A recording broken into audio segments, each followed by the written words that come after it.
Bismillahirrahmanirrahim. Ini begini masalahnya. Yang disebut orang ikhlas dalam beramal itu bukan berarti dia sudah tidak mengharapkan apa-apa. Tetap saja dari semua amalnya ada harapan. Tetapi ketika harapannya itu kepada Allah, itu masih dalam wilayah ikhlas. Kalau kita mengharapkan rahmatnya Allah, kita mengharapkan imbalan dari Allah, itu masih ikhlas. Yang disebut tidak ikhlas itu kalau kita harapannya bukan kepada Allah. Ngasih uang sama cewek sambil gelem barangnya mah. Wah ya beli gelem di Ambung di jaluk mana yang duitnya? Ya kan? Gitu. Jadi kalau satu bukti begini. Satu tanda bukti bahwa kita ini sodakohnya tidak ikhlas. Ketika orang yang pernah saya bantu itu, suatu ketika saya minta bantuannya, ternyata dia tidak bisa membantu saya. Atau mungkin saja air susu dibalas dengan air tuba. Kita membantu seorang tapi orang itu menjahati kita. Apa yang terjadi? Kita sangat kecewa. Betul?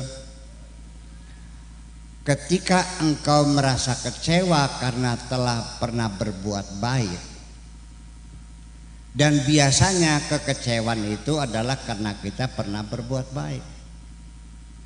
Ibu-ibu sekalian, ketika suamimu berselingkuh dengan perempuan lain, kecewa nggak Bu? Kenapa kecewa? Kalau yang selingkuh suaminya orang lain, kecewa nggak Bu? Kenapa nggak kecewa? Suami berselingkuh kecewa karena ibu merasa ngopeni suami, betul nggak?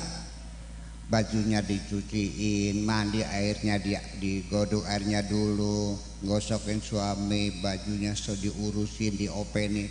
Ketika disayang ternyata selingkuh, kecewa kan?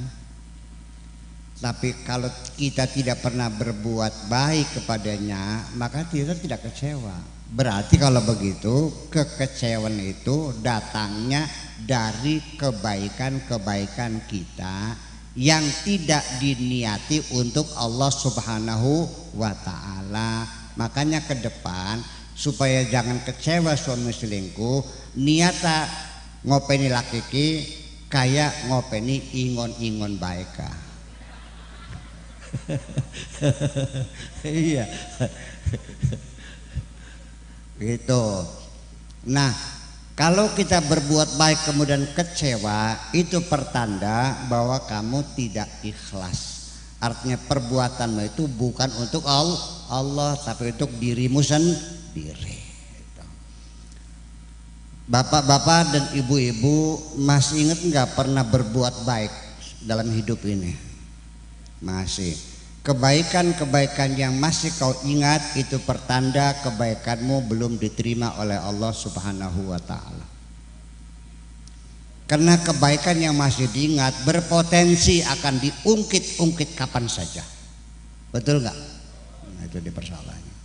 Jadi ketika para nabi, para rasul mengatakan inni lakum rasulun amin fattaqullaha wa ati'un wa ma as'alukum alaihi min ajrin in ajriya illa ala rabbil alamin. Aku ini utusan Allah untuk membimbing kamu semuanya.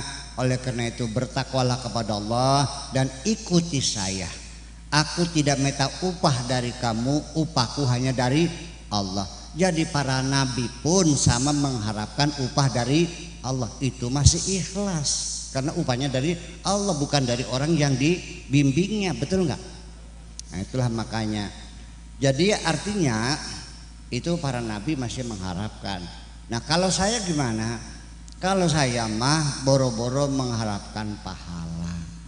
padu asal dosa saya diampuni saja sudah untung pisan. Kalau amal saya diterima bahagia sekali. Imbalan saya tidak pernah berharap imbalan apapun.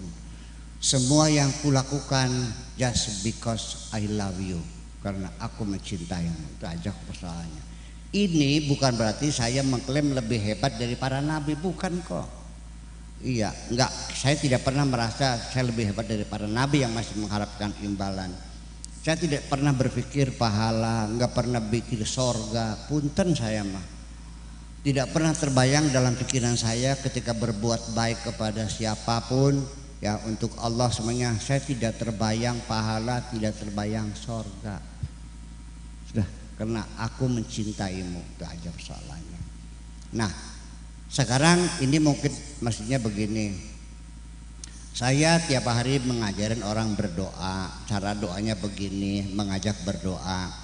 Tetapi santri-santri saya ada yang menanya, Buya Sakur nih saya lihat-lihat nggak pernah berdoa gitu. Kadang-kadang doanya nggak kedengeran, kadang-kadang tuh. Berhasil yang berdoa. Kenapa menyuruh kami berdoa? Kok Buya nggak pernah berdoa? Saya bilang, Tuhanku tahu sekali apa yang saya butuhkan. Untuk apa saya meminta? Yang dia udah tahu kok. Jadi gimana?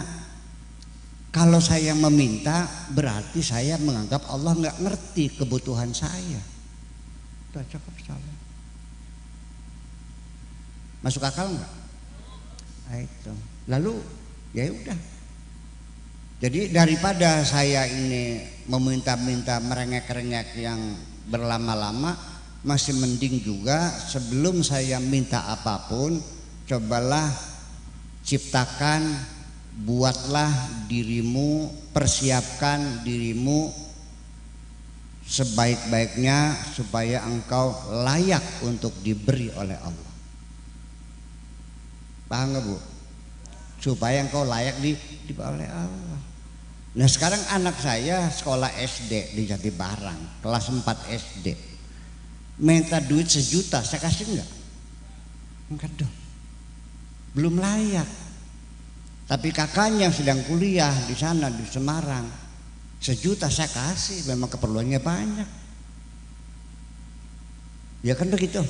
Jadi sebelum Anda meminta, persiapkan dirimu bagaimana supaya Allah melihat engkau layak diberi oleh Allah. Itu yang penting. Makasih, itu aja.